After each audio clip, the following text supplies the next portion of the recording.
Hi, everyone. It's Donald Williams. Yes, Donald Williams with the podcast host for 25%. I'd rather have 25% of something than 100% of nothing. And with 25% podcast is here to teach those that are watching and listening and to about about business. As you can see, it's unscripted. I'm not reading no script, so no, I'm not doing that. But it's to teach and give knowledge and make sure you make successful decisions and make sure you make smart decisions in business. Wait, click like, click share, follow, subscribe, all that fun stuff. You know, I need you to do that. And I want to thank those that have already subscribed and the faithful people that have listened in, that listen in week in and week out. Also those that go to YouTube, and hopefully I'm giving you guys some motivation and also some advice and some useful information. And because when I started my business, I didn't have those things. And as I try to tell you guys every week, you know, I want to be the go-to guy that you come to for advice, for business, and learn, and, you know, and want to be like, okay, hey, he spoke with this type of person. I promise, guys, you know, some of these are pre-recorded. Pre-recorded. So that's you know, as you can see, but you're going to hear that mistake. You're going to hear the grammatical errors. You're going to hear those things because I want you to know it's the truth. And I don't want you to give you something that you can Google search. I want to speak to live people and also assure that I don't give them any questions before they get here to make sure that, you know, that they can just give the truth off the spin of the tongue. But click like, click share, and follow and subscribe and do all those awesome things. Tell a friend, tell a neighbor, tell a boyfriend, tell a, you know, significant other, tell a girlfriend, tell a wifey, tell a homie, lover, friend, tell those things. But also, I'm not going to hold y'all any further. I'm going to let our host this week tell us about himself, tell him who he is, and tell him what he do. And you guys are going to really find this one interesting because a lot of you guys want to do this thing. Well, a lot of people want to do this. So go ahead on and roll. Drum roll. Well, hello, everybody. I am comedian Lonnie, a.k.a. Mr. Fenarios, a.k.a. Lonnie Smith. I do content creation. I'm a content creator. And that's what I do. I make people laugh. I entertain people for a living. So when you say you do content creator, what do you do content creating at? All the social media platforms, YouTube, Facebook, Instagram, TikTok. I feel like I'm leaving out one. Twitter. Spotify? I ain't on there yet. Okay. Podcast coming soon for there. But, yeah. So to be a content creator, how did you get started in this business? And how long you been in this business? I've been in the game about 10 years. You seasoned.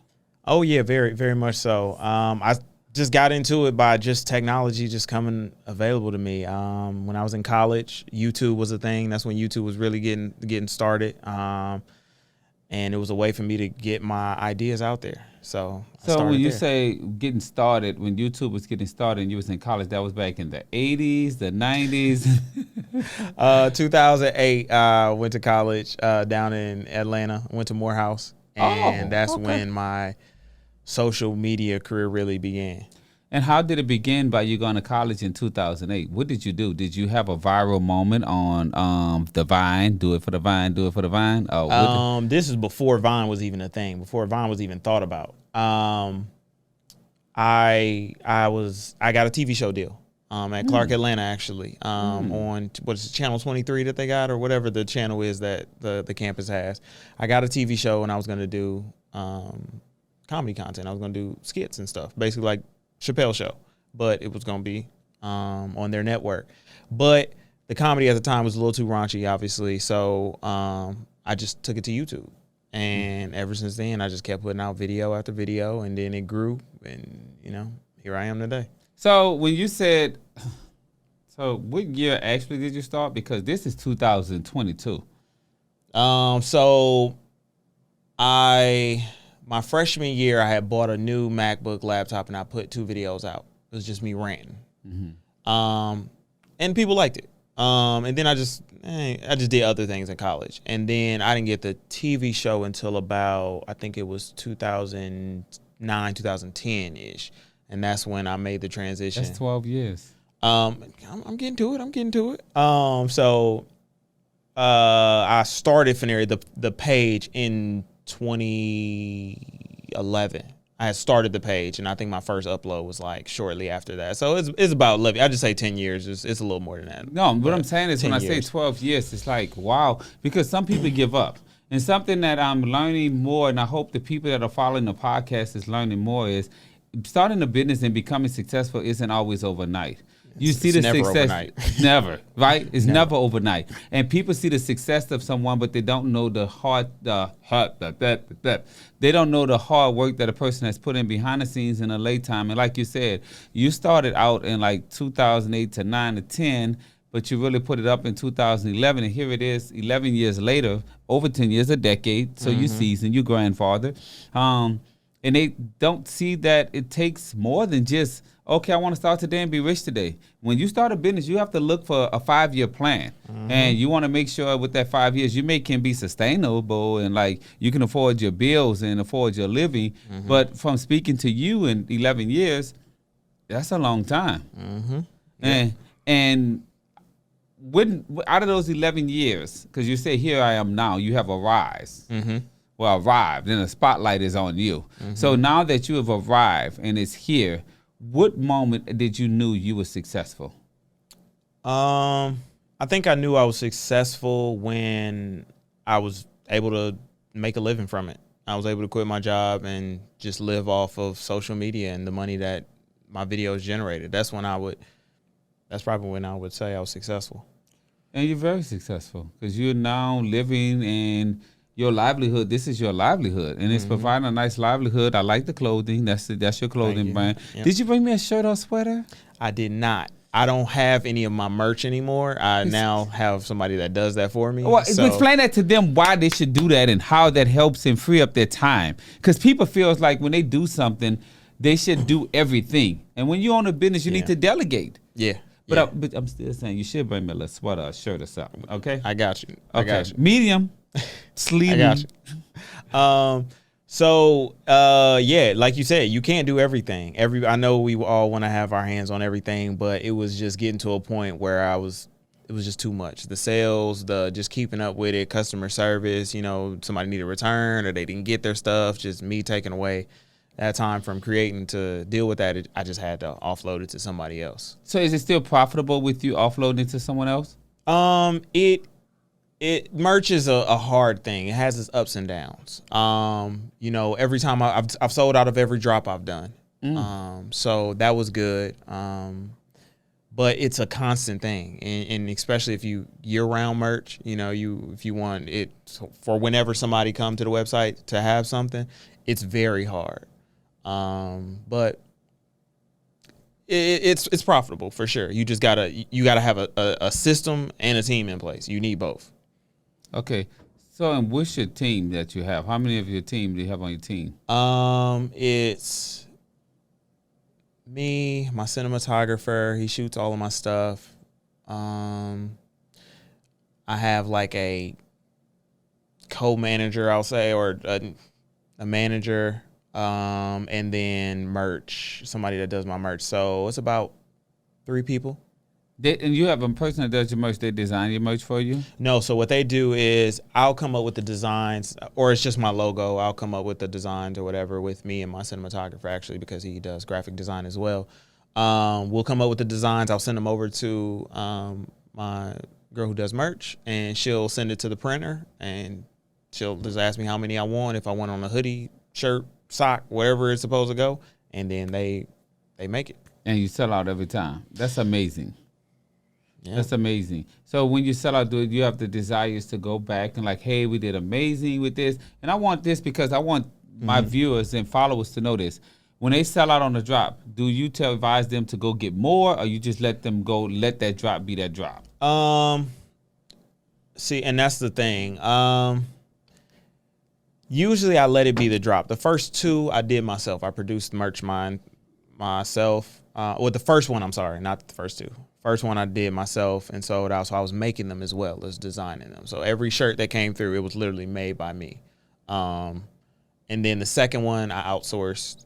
And then the third one, now it's like just trying to find having the right product, like the right amount of products, but not too much, because you don't, sometimes you might end up with like a a closet full of stuff that you might not necessarily sell. So it just depends on what it is. If I feel like it's a limited edition item, then that's just it. You know what I'm saying? And just move on to the next one. Or if it's the more of the classic design, like I got one, just a classic, we'll restock that. So I always got something on hand, at least. So, and when you do comedy skits and stuff of that nature, let's get down into that main business. Thank you for sharing the information about the shirt. So, guys, if you have apparel with your business, you understand, this gentleman have it like he says. You need to focus on the core of your business, and you can outsource some of the small details that will bring in some revenue. You know what that gets to, that 25%. I'd rather have 25% of something than 100% of nothing. So if you have that merch and you have that offer, you get 25% to bring into your company. But let's get down to the grits and the gravy. Let's get down to the content. How was that? Like, how was that from your day-to-day? And how was that with starting with, did you need a lot of capital to buy fumes and stuff? Not fumes, but cameras, equipment. Like, how can someone that, in a sense, is wanting to start off a business in that nature, was it hard for you? Or financially strained?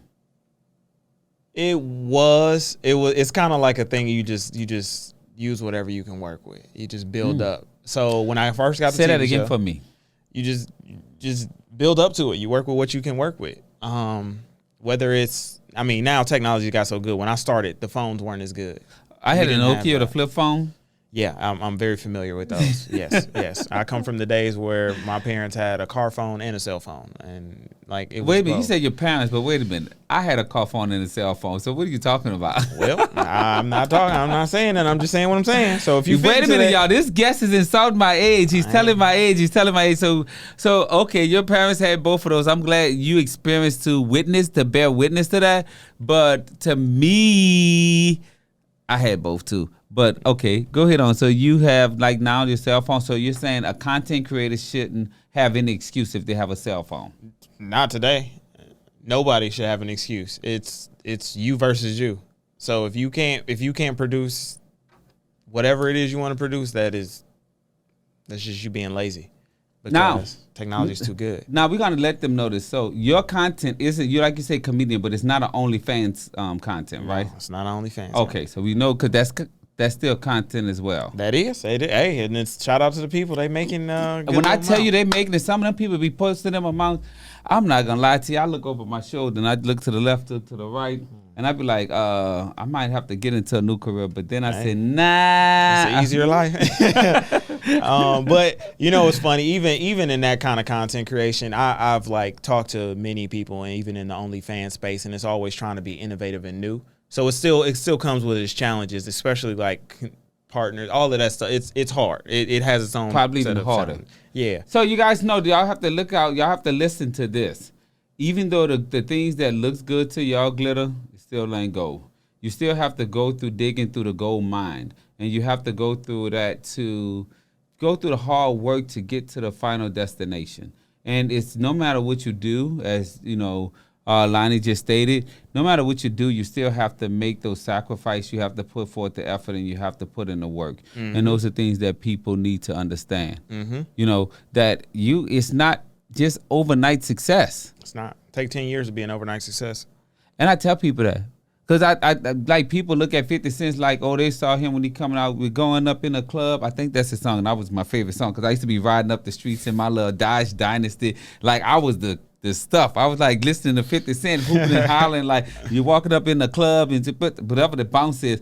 And I was talking to my barber and he was he been knew 50 Cent. I think he even cut his hair once at one time or, was affiliation around him. He's that guy was working with the underground, as far as doing mixtapes. And I don't know if I'm saying it correctly because this was quite a few years ago when he told me the story. But he was 50 Cent really worked hard to get to where he's at.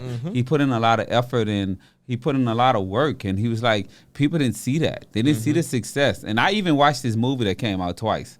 I found it very interesting, and because I wanted to see how a person can be, come from where he come from, his background, and just take and turn up. I'm every time I see Jay-Z, I think I'll be I'm witnessing this guy that I used to be that good, that stuff, that funky stuff. I don't know how that song go. I'm not good at rapping. Guess what? And I can't dance, so don't ask me.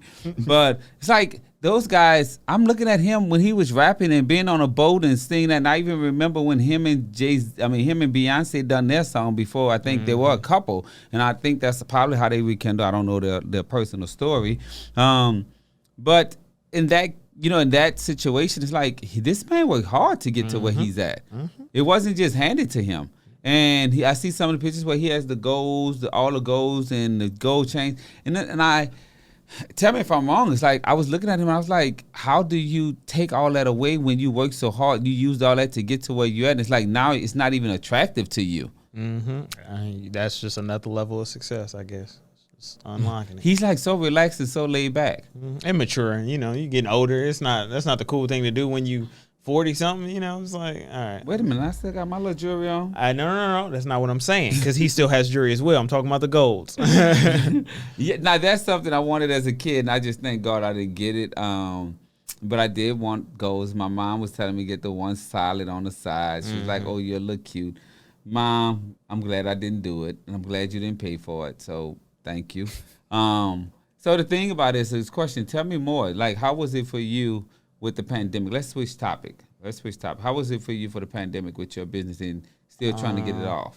The pandemic actually was the best thing that had ever happened to me. I had the perfect setup. I had no excuse to not. And that's it. And that's a blessing. Myself up. So I took advantage of it full force, and I know a lot of people are, down bad, and a lot of people are hurting, and they didn't, come up off of it. But the pandemic really helped me a whole lot. Well, that's a blessing to see. The thing about it is, and guess what, guys? And that's like natural disasters. Everybody sees that as a attack and a downfall, but it can be very. Y'all see me? I get stumbled with my words, but that can be very beneficial for you, and that's a good thing. Kudos, and give some tips.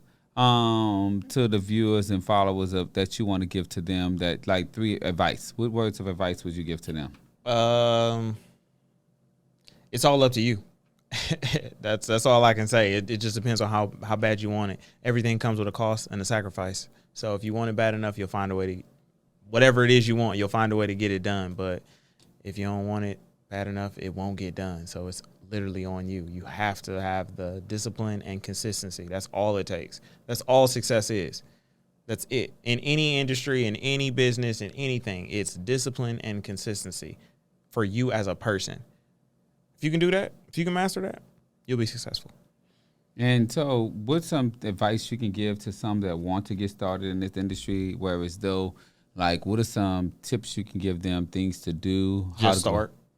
Just start. One thing. Just start. Make that mistake and just try. A lot of people, they want to like, oh, I got to plan my YouTube out. I got to plan how to. No, you can't. Like you learn so much more when you do it. You learn faster. You understand everything that's happening once you do it. But if you never do it, you'll never know. You'll just keep planning because you don't know what you're planning for. You know what I'm saying? People may look at my videos and they be like, oh, I make it look easy, but again, it's also taken me 10 plus years to get here. This is a whole lot of practice. This is a whole lot of me working with different people, learning from this person, that person, reading, researching, just studying my craft and building my skills. So it's like, just start. You got to start somewhere. You got to build upon it, and you have to know what you're good at. Yeah, that's a good thing. So you guys got to understand that. He gave you the most valuable tip that I haven't even given you guys. I think I did, but wait a minute. We're going to look back at those other episodes. But the main thing is that what you guys have to do is just start. Get there and start and, just do it. And just, like take the leap of faith and jump out there and do it. And so, like, how many followers do you have now? Facebook, I got like 400 some thousand. Instagram is like 100 and some thousand. YouTube, like 260,000. And TikTok like another 150,000 or something like that. So I'm like a mid-tier creator. I'm not top yet. You better than me because I think I got about 3 or 4 followers. But you know what? Hey. I love each and every one of y'all. I love each of that. I love each and appreciate each. I love each. I love each. I love each and appreciate each and every one of you all. And I'm grateful for that. So I'm not in the hundreds of thousands. And I mean, people ask me about this, and I've said it on the show before on previous recordings that, I don't want to be a celebrity. I just want to give knowledge. I just want to give knowledge and a place for people to come to feel comfortable to gain the wealth and knowledge and to be able to feel like, hey, I was thinking of this. I was thinking about doing this. And what you're doing right now with the words that you've given them to motivate them is be persistent and be determined, and also just start. And those are the things that people need to understand. When I started my business, I didn't have a business plan. I just opened up a business, and I went from there. Look at you now. Oh, look at me. Whoo! Don't make me shout now. Hey. Okay, pass me not, oh gentle Savior. Hey, Oh yeah, get some weight and water in here. Come on oh now. yeah, when I can't sing, y'all. But the thing about it, so I mean, it's very interesting that you have that business, and I mean, this is something similar. It's a struggle for me. Like I said, I don't want to be a celebrity, but I do want to reach more, and I want to feel. But I do know if I reach one, I've done a lot, and I've done my job, and that's the thing that I want to do. And I have some organic followers, I have some organic listeners, and I have some organic support, and I'm very truthfully grateful and humble about that. So, what's the future for you with your business?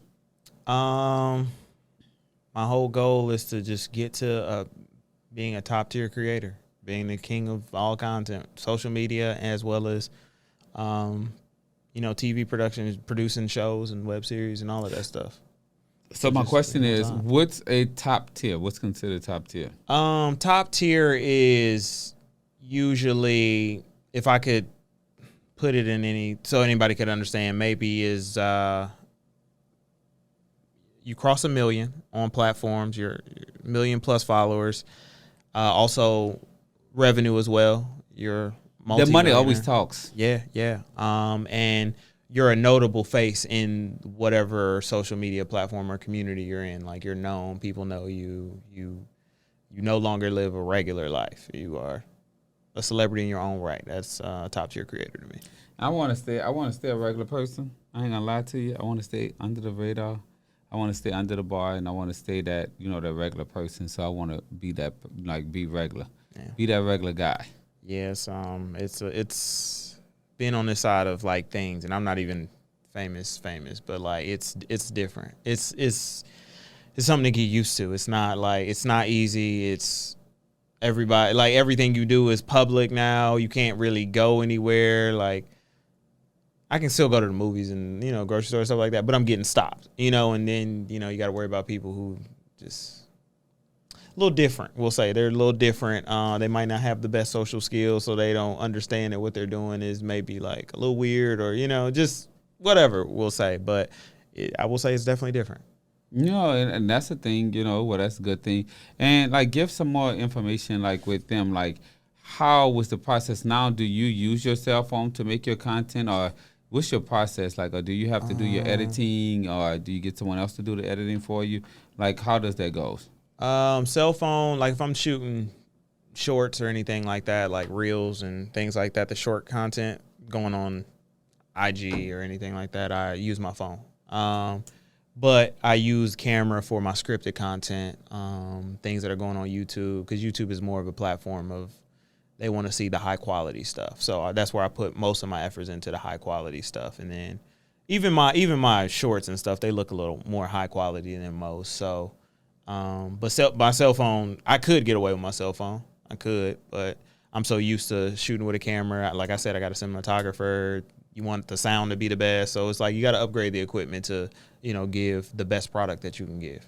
So guys, if you don't understand what he's saying, you got to reinvest the money that you make into your business. Got to. You have to reinvest your business, because you will be held behind time. So the thing is that, so with that, with you investing back into your business and stuff like that, so how is it, you haven't mentioned on marketing is what I'm getting at. Mm-hmm. Do you have to market with this type of being a content creator? Do you have to do marketing? And if so, how much you really invest into marketing? I don't. Social media is weird. You can market. I've seen it. I've seen people do it. And then I've seen more people just go off of organic growth. My whole thing this year is just building my consistency even more. So I'm not really looking to market necessarily.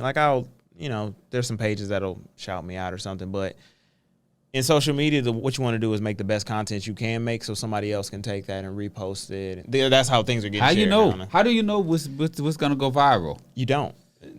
going viral is like striking lightning. There's been several videos I'm like, this is the one. And it wasn't the one. The one that I thought was the worst video is the one that did the best video. So you can't predict it. You just got to keep shooting. That's all you can do. So I want you to rewind that because I want them to hear that. You got to keep shooting? No. How did you know which goes viral? Because I want people to understand, like, because like you're saying, people put so much effort into a certain specific thing, and that may not be what all you need to put your effort in. And you may want to take and what I'm trying to say is just go with the flow and just do it, and whatever out there, let them gravitate to it. And the best, it's better for you to find your niche than to try to go viral. Because if you find your niche, you will grow your following. You'll grow your following faster than trying to go viral. Because you could go viral for the wrong reasons, and now you're known as this person who walks around with toilet tissue on their shoe. But that was just an accident. You know what I'm saying? I'm just giving an example. But so I think it's just better to find your niche in whatever it is, whether it's like you teaching them business, or whether it's crocheting, or whatever it may be, rapping, whatever it is, find your niche and just keep hitting it. If it works, just keep hitting that niche.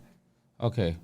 So guys, you got to understand that you got to find, you have to, I tell people when they want to go to school for a business degree that is so broad.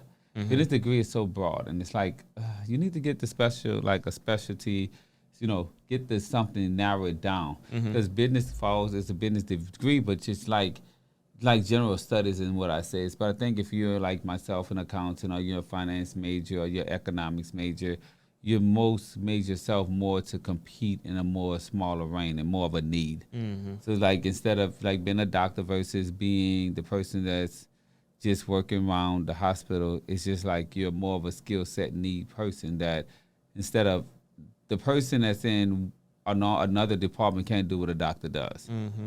So and a doctor probably can go into theirs because that's something that you don't need a skill set to do. Mm-hmm. So and I don't want to call out a specific position because I don't want to offend anyone or make them think like their position isn't, appreciated, or their work or them as an individual being appreciated. So, you got to be, careful with your words. And so you feel, so those are things that, I want to let people know. So I'll be jumping around because I'm trying to make sure I capture everything that's in my head because like I told you, it's organic. It's not scripted. I don't have a list of questions I want to ask you. I just like the conversation flow and stuff like that. But I want my shirt. I want my merch. So do you want to leave them with some tips or tell them something? Don't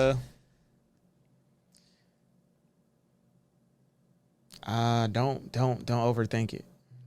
Anytime, the motto I go by is, if I feel afraid or if I feel fear, that means it's something I need to do. You're not growing unless you're afraid. So if you're comfortable, that's cool if you're happy being comfortable. But if you want to challenge yourself, do that thing that you're afraid of. Do the thing that you're afraid of. And I'm going to live by that.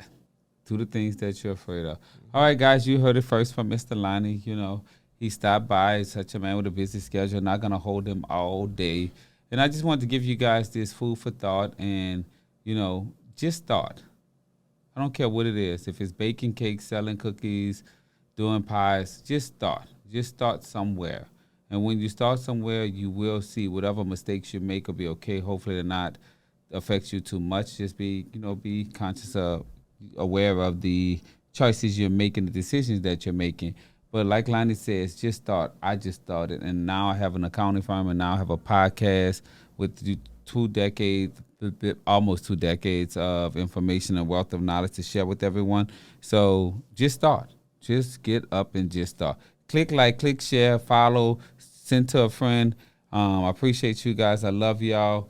Don't forget, I will get the email in case you guys want to ask questions, and I will be having it posting. It may be on this video, but if not, I know for sure to be on the next one. And love you guys. Peace out.